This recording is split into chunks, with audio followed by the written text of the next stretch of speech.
I have a writing client who is super prolific. She cranks out at least 2 books a year, maybe three. And in case you're wondering, they are consistently pretty darn good. And I know this because I edit them for her. And then I know writers who are also clients of mine who spend years finishing even a single book. And they spend a lot of time researching, delving into character development, and sometimes they just spend years struggling and second guessing themselves. So there's nothing inherently wrong with the approach of wanting to take a lot of time on a book versus writing a bunch of books and publishing a bunch of books. I myself am able to publish about 3 books a year in one genre, and I'm much, much slower in another. As in, I'm still sitting on a bunch of partially finished manuscripts, and I've only had one published in that one genre, whereas in the other one, I've got a bunch.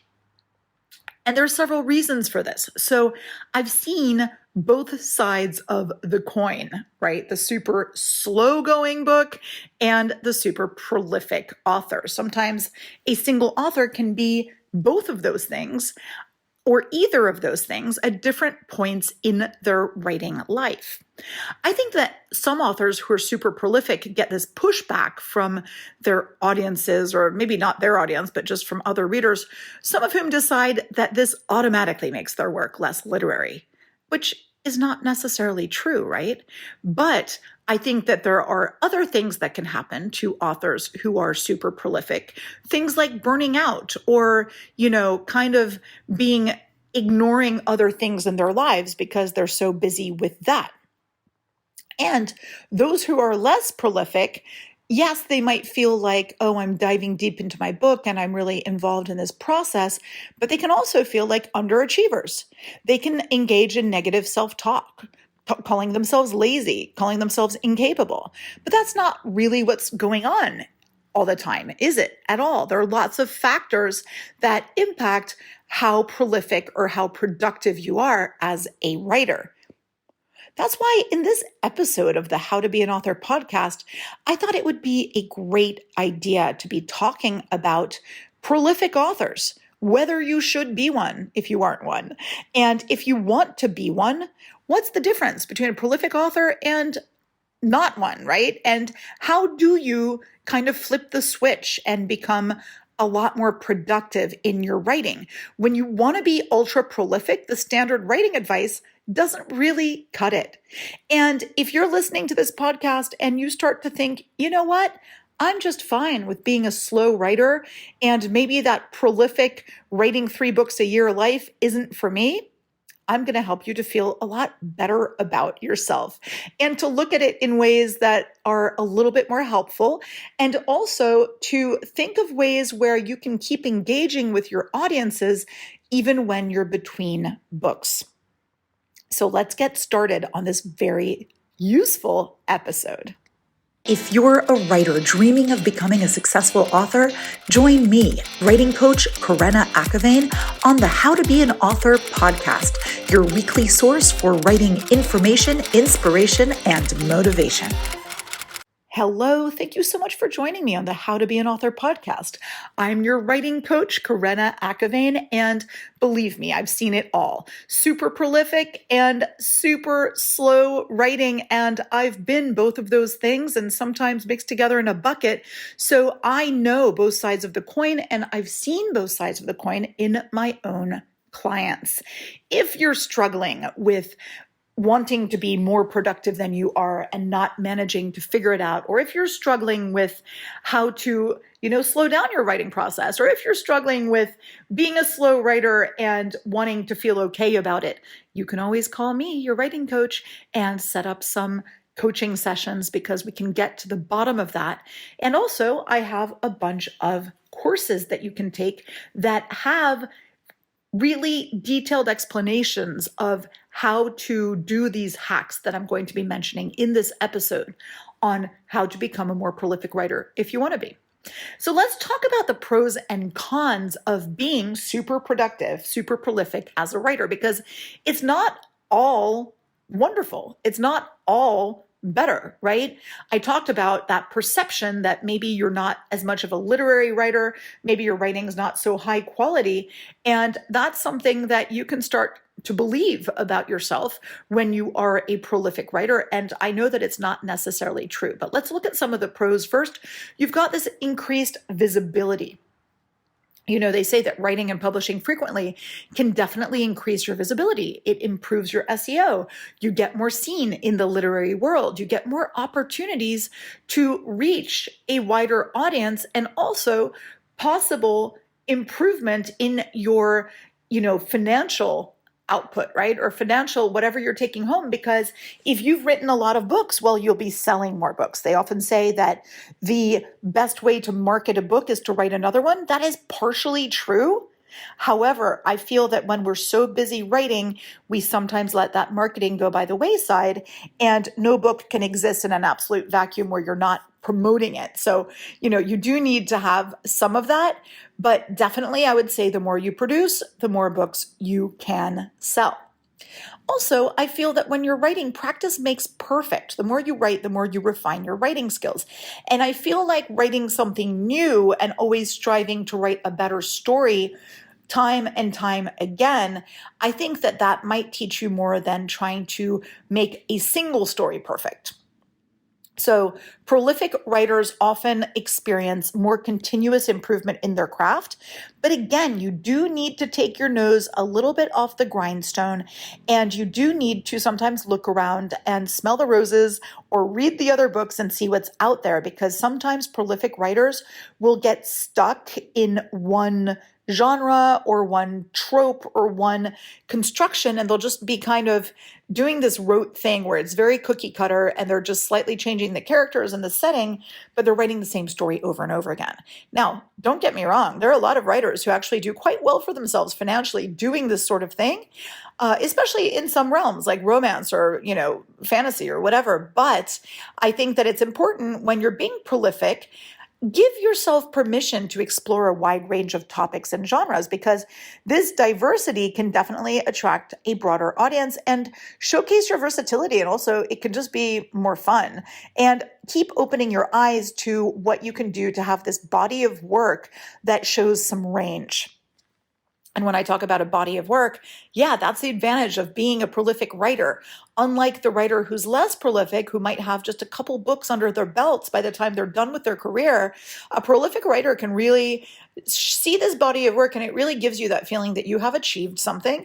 And also you get to start seeing the changes and hopefully the improvement as you go. So that, for me, is a huge advantage. Now, let's talk about that idea of the quality versus quantity, right? You want to be maintaining the quality of your work, as the pressure to produce quickly is maybe pushing towards a decline in the overall quality of your writing. Now, we're going to be talking today about ways to prevent the quantity from lacking from these books. And also sometimes I think it's just a perception that the quality is not as good, because some writers, believe me, they write some really great stuff. And I'm going to reveal a little bit later on the secrets to writing well and writing a lot at the same time. The other problem is when you are doing this continuous high-level output is that you might get burnout, and burnout really affects the quantity and quality of your future work, but also it's detrimental to your mental and physical well-being. One of the things that my writing coaching clients know is that I am always on the lookout for signs of burnout, and I really stress that everyone should be doing as much as they can to avoid burnout, because burnout is no joke. You absolutely run the risk of not writing again for a very long time once you're burnt out. And believe me, I've seen it. It is not pretty. And I don't want that to happen to you. Also, when you're writing so much and so fast and maybe not taking the time to really be promoting what you're doing, some pieces that actually are really good, they're not receiving that individual attention they deserve. You're not having time to promote things as you're doing this output.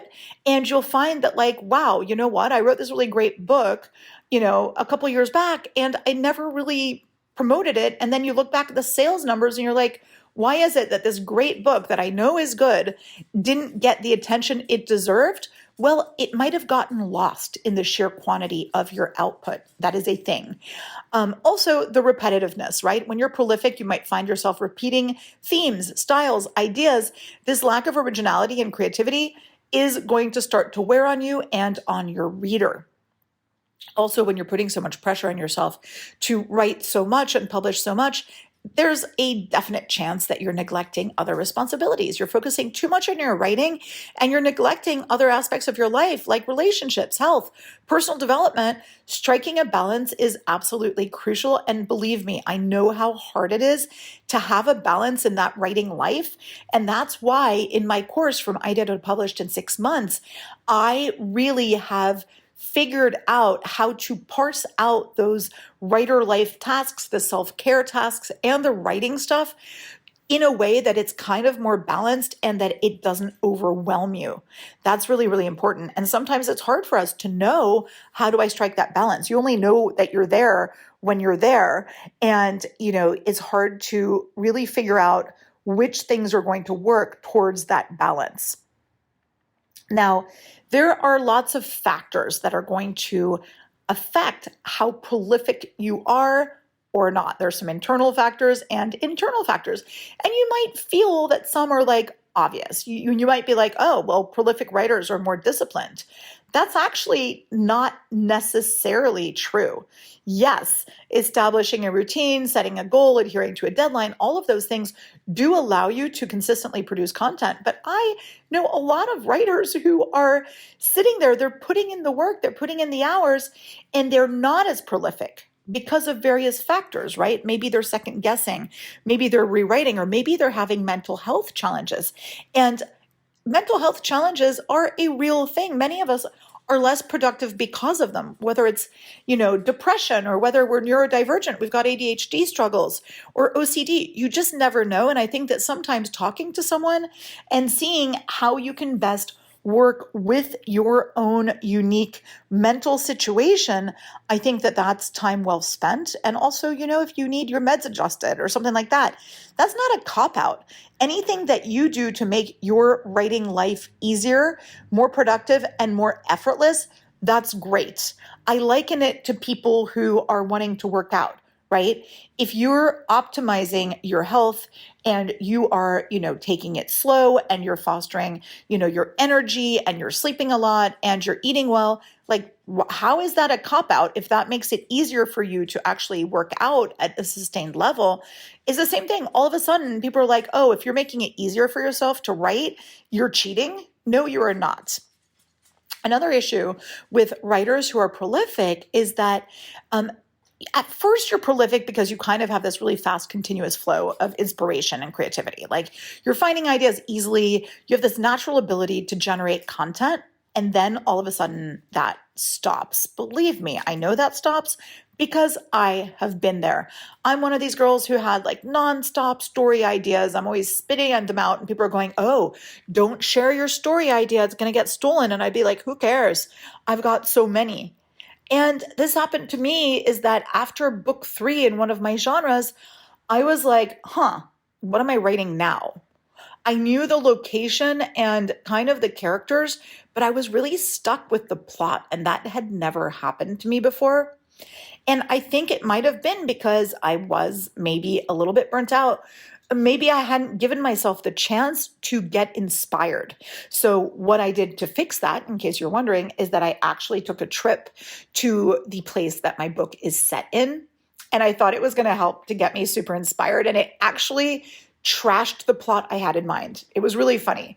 Visiting this place was different than I thought it would be. And I was like, oh no, now I can't possibly write the book I thought I'd write. And so I thought that I was like, oh, that's going to hold me back a lot. But to tell you the truth, this new plot is so much more inspiring to me. And so it was so important to give myself the time and the ability to reawaken that creativity. It can be hard to do that when you've got, again, the nose to the grindstone all the time and you're just go, go, go. Give yourself a little bit of time. Also, when you are prolific, Many times it's because you're passionate about your craft, but many times being passionate about your craft means wanting to get it perfect. And this can actually hamper your output. And I've seen both things where like some people are so passionate, especially some of my younger writers, like they're go, go, go. They're so excited. And then they hit the burnout, or then they hit the wait, I really care about the story. I want it to be perfect. And so now their productivity's gone down. So it's interesting to balance those things, right? My passion for my story, my desire to write it really well and to do it justice, but also trying to understand that it's impossible to write a perfect story and that all the revisions in the world aren't necessarily going to yield that anyway. We're going to be talking about that in a minute, but just that passion is great, but you need to feed it. Time management is also one of those things that, allocating more time to writing, obviously that gives you more productivity, maybe, but also if you have too much time, that means that you have time to totally get into your own head. So having the time set aside doesn't necessarily mean that you're going to be producing more. Again, you're thinking to yourself, wait a second, all of this traditional writing advice for, being productive and writing as much as I want to, this doesn't sound like it works to actually make a decent level writer be more productive. That's because when it comes to being super productive and super prolific as a writer, your regular things aren't going to cut it. You absolutely need to think about it in this holistic way and to have these hacks. And that's, again, why it's great to have the guidance of a course or a writing coach, because this is not something that's going to come to you by itself. This is something that took me a really long time to learn. And that's why I'm sharing it with you today, is that yes, there are some hacks that will work, but then there's also the work on yourself and figuring out, what's working for me personally and what's not working. I feel that sometimes when I'm in the trenches and I'm writing something, I'm allocating more time to my writing, and that's kind of good. But then those other responsibilities, they don't just go away. And sometimes when you're done with the book, all of a sudden you're overwhelmed because all of those things that you needed to do come rushing in, and it actually breaks your momentum because you have to catch up with all the work you didn't do. So take it from me when I say that time management is really, really important, not dropping the ball on all the other things you needed to do, whether it's work, family, house, pets, whatever it might be, even your author platform. Don't ignore those responsibilities because they're going to come in like a tidal wave. And when you get knocked off your feet by the tidal wave of the guilt of the things that you left aside while you were writing, that is going to set you back further than you thought. So that's really important to realize. Writing speed is another thing that really impacts people's, how do you even say it? Prolificacy? Anyway, their productivity gets impacted by how fast you physically write. I know some writers who are terrible typists, and I've told them, if you were able to express your ideas quickly on the screen, that would contribute to higher output. Maybe you want to practice and learn to type better, or maybe you want to use dictation, or maybe you want to learn more computer skills so that editing isn't such a chore for you. So I always tell people that if there are any technical skills that you are lacking that are impacting your ability to have that higher output easily, you're going to need to address it. So let's just say that you're really bad at typing or that your computer skills aren't where they should be. I honestly think that it's such an investment in your career to improve that. And also, dictation is magical. Figuring it out is going to be the secret to the highest output you have ever imagined. Now, when you sign up on my website, you get a free little dictation guide. But then when you sign up with me or you take one of my courses or you do DIY author, you get an even more detailed guide to how to use dictation to your advantage to write faster and better than you ever imagined possible. Dictation can also help you when you're revising. So it's not something that is just, some people say I tried to do the dictation and it didn't work well for me. Well, believe me, I have tweaks so that it will end up working for anyone. Now, let me tell you, with age comes experience and comes a development of skills. Many of us, when we start out, we have writer's block and we get, challenged by things, we get annoyed by things. As you develop your skills as a writer, one of the skills is learning what works for you to knock you out of any kind of writer's block or to get you unstuck. Now, it definitely helps to have somebody supportive to be able to see what you're doing from the outside and try to train you to do that. But one of my major goals as a writing coach, and this is built into my courses as well, is to help you to develop the skills and take them and keep applying them and keep developing them further, even once I'm not working with you one-on-one anymore, or even once the course is over. I'm really trying to teach you things that you can apply to your greater writing career. So being prolific is a skill. It is something that is learned and practiced. Now, remember, there are external factors as well, right? It's not just internal factors. If you are at a point in your life where you've got personal circumstances, family stuff, day job, health, house, all this stuff, everything can be an obstacle that is preventing you from having the outcome of that prolific output that you've been wanting. And if you try to abandon all of those responsibilities, again, that tidal wave is going to hit you in the butt when you finally turn around to look at it. So you need to know that sometimes it's not an excuse, it's a reason. This is something that I tell clients all the time when they're beating themselves up. There's a difference between an excuse and a reason. And some things are just reasons. You have two sick kids at home. That's a reason. You have a mental health challenge. That's a reason. You have a huge project at work and you need to be, working from 8 in the morning to 8 at night. That's a reason. I do not want you to burn out or get frustrated. Now, as soon as possible, you might be able to reintroduce more writing into your schedule, but there are times when these things are not possible. And that's why that whole advice of real writers write every day, I find that harmful. And I try to tell my writers that, okay, real writers don't necessarily write every day, but when you are writing, I'd like for you to be as productive as possible. Now, also, I think that having specific goals and specific desires when it comes to what your writing career is going to look like, those specific goals and that specific vision of what you want, that really helps you to be more prolific because you see what the end goal is.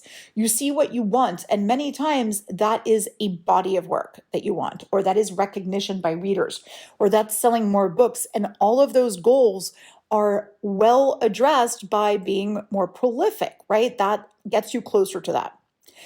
But also, different writers have unique creative processes. Some writers are big planners. Some writers like to, be perfect, whereas others are like, let's experiment. It just really depends on what kind of a writer you are. Your approach to creativity is going to impact prolificacy. Oh, wow, I think I said the word. That's pretty exciting. So it's going to impact your productivity as well. And also, if you are more of a perfectionist, more fear of failure driven, your progress is going to be impacted. So remember that being prolific and writing well, they can be intertwined in different ways, but they're not necessarily one or the other, first of all. And also being prolific and being successful, totally different, right? Our balance of, what we want to do as a writer and how much we write and the quality of our writing, like all of that is a personal choice. And you decide personally what it is that you want to do as a writer. So now let's imagine that you've decided, you know what, I really do want to be ultra prolific. I really do want to publish, 2 or more books this year. Because I think, to me, that's, a book in 6 months is really pretty realistic. I think it can be done if you do it right with the right framework, which is why I created my masterclass. But that is a pretty realistic goal. Now, if that's not your goal, that's totally fair. That's why From Idea to Publish in 6 months is also done so that you can, expand each month into 2, if that's what your life is like right now. And I don't recommend cutting it much shorter than that, unless you are doing this 24/7 and you don't have another job, or you are able to devote a whole lot of time to your writing, then I think that you can probably get a pretty decent book, especially if it's not your first, especially if you've done it before. I think 4 months is pretty realistic. If you're doing like a romance novel with a relatively simple plot, and that you've, outlined it out, and that you have been thinking about it in the background, I think that that's totally feasible. Now, when we start talking about these authors who are doing it much, much faster than that, that's when we start running into the potential burnout, potential cookie cutter, all of that. But let's talk about the hacks that I've personally tested for writing much faster. Let's say a book in, 3 or 4 months. So first of all, as I said, forget that standard establish a writing routine advice. You are going to need writing sprints. So whatever works, whether it's setting a timer and doing Pomodoro method, going zero distraction, locking yourself away, renting a writing shack for, a week or something, doing dictation, any of those things might help you to get that critical mass in. Because here's the thing, slowly yet surely doesn't work when you want to be super prolific. I think is really important to get as much as you can down, because that's what's going to keep pushing you. Once you have at least 50,000 words, you're going to tell yourself, you know what? I've come this far. Let's keep going. So that's really important. Forget allotting a space to writing, like that writing desk. That works for some of us, but I think that if you're doing this in the long term, you need to find a way to maintain novelty and inspiration. And if you're spending so much of your time writing, you're going to need to mix it up when it comes to where you're writing. You're going to use your writing space as an inspiration space. So take the outside to a coffee shop, behind the wheel of your car. I want you mixing it up so that you're not hiding yourself from the outside world. So that's major. And when I say behind the wheel of your car, this is my favorite place for doing dictation, my biggest hack ever. And this is something that I can teach you. I don't think there are many writing coaches out there teaching that. And I'm all over it. There's a whole podcast episode dedicated to it. So listen to that and then circle back and contact me and see how I can help you to use dictation to publish more books than you ever thought, and good books to boot. So also, speaking of speaking words, recording an audiobook while you do your final edit. This is the best way to find mistakes and things that don't work. And you're probably thinking like, wait, but I worked with an editor. Okay, some of you work with an editor. I would say that many people don't count on an editor. They count on maybe beta readers, and they miss things. And even editors miss things, because for me as an editor, I'm going to suggest some changes to my authors, but I also want their voice to come through loud and clear. So once I've done my pass, you probably need one more pass as well, because I'm doing more developmental stuff. I'm doing stuff where I'm trying to teach you as we go. And, of course, I'm trying to catch all the errors, but we're human. We can miss things. So recording an audiobook, reading things out loud while doing this final edit, you're actually saving time because you're catching things, and you're going to have an audiobook at the end of it. And when I talk about being prolific, that also means having different formats of your book. Right? The more books you have, the better. The more formats you have, the better. An audiobook is just one of those other things you have in your pocket that's helping your SEO and helping more readers to find you, because some people only do audiobooks. And now you've got one, and that's kind of great. Now let's talk about outlines, because you probably think that I'm going to say an outline is your friend, outline your book, planning is really good. Yes, but when you're going for prolific and fast, many writers, including myself, feel that some of the plot points aren't immediately apparent. And you're sitting there trying to think of everything, trying to plan it. You get really stuck because writing an outline is not fun. I get it. So give yourself permission to leave some stuff out of the outline, the stuff that's stuck. Just write the scenes connect the dots later. And this is where doing an outline from the rough draft helps so much. My clients, when I tell them to do this, they're like, no, I already did an outline. And I have to explain to them, no, I want you to do an outline from the rough draft that you have now. Like, it's probably super different. I want you to look at each scene realistically and see what happens in each scene and redo an outline. And they always think I'm crazy until finally they look at it, they do it, and they're like, oh, wow, wait a second. I just figured out why you asked me to do that. Because it works, because it helps you to connect the dots, because it helps you to have a more cohesive storyline and a plot that keeps moving forward. Too many times we get stuck in the weeds. And when you want to be prolific, you want a plot that works and moves forward because that's what helps you to move faster. Now, this is something you have already heard, but this time please listen and please actually apply it to yourself. You need to hear this. Done is better than perfect. Stop editing yourself to death. I know you're thinking, yes, but no. Stop rewriting to death. There comes a point when you are no longer making it better. You're just making it different. It will never be perfect. You can do better in the next one. And you learn more from the next one rather than rewriting the same book, right? And oftentimes, trying to do better with the next one is what's going to push you to get started on the next one instead of dwelling on the last one. Do you see how that's so much more positive? That's really important to stop trying to be perfect. You will never be perfect, but you can keep learning. My next little hack is set deadlines. And you're thinking, well, I've heard that before. Set deadlines, of course, but here's my twist on it. Make your deadlines significant. If your deadlines mean something to you, a birthday, an event, an anniversary, they mean more. If they're arbitrary, you're not going to stick to them. So if you think to yourself, here's the difference. If you think to yourself, I need to finish my rough draft by June 1 because that's when my kid ends school, and that means I'll be able to edit my book from the poolside.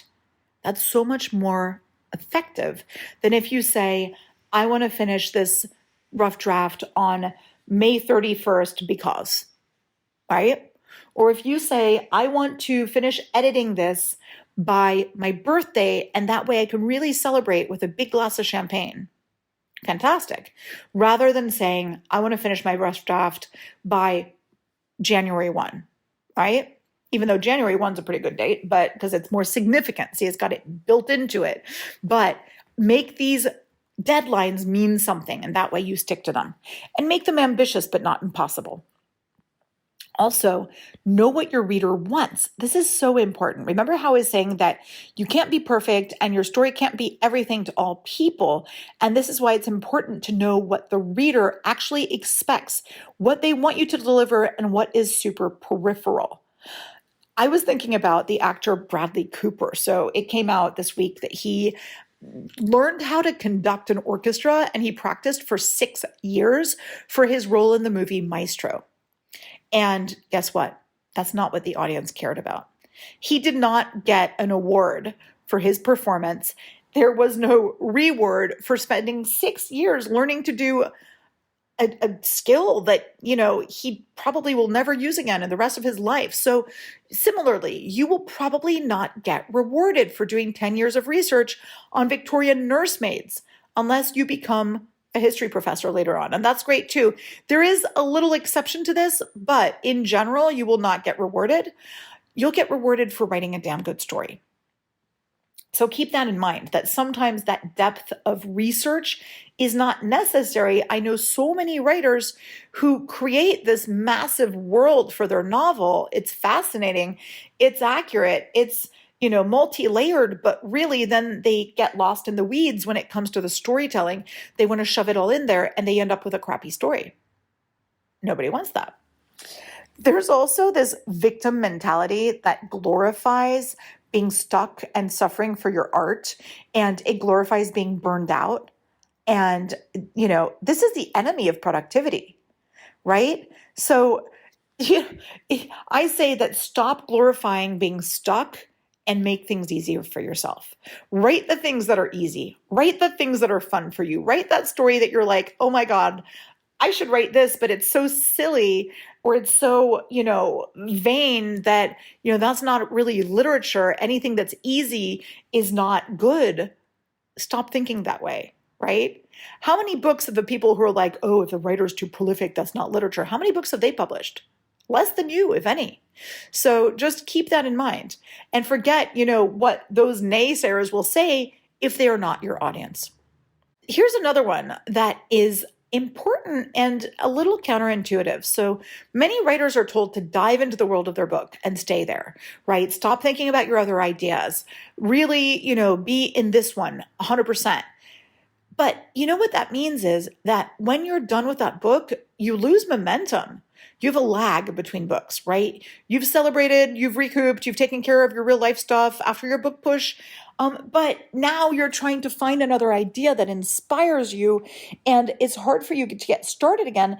And before you know it, you have spent several months, if not almost a year, not writing your book. Believe me, it happens. This has happened to me in one of my genres. So I say that the best thing to do is pick a subject for the next book while you're writing the previous one. And even announce that on social media. Hey guys, I'm doing research on this subject.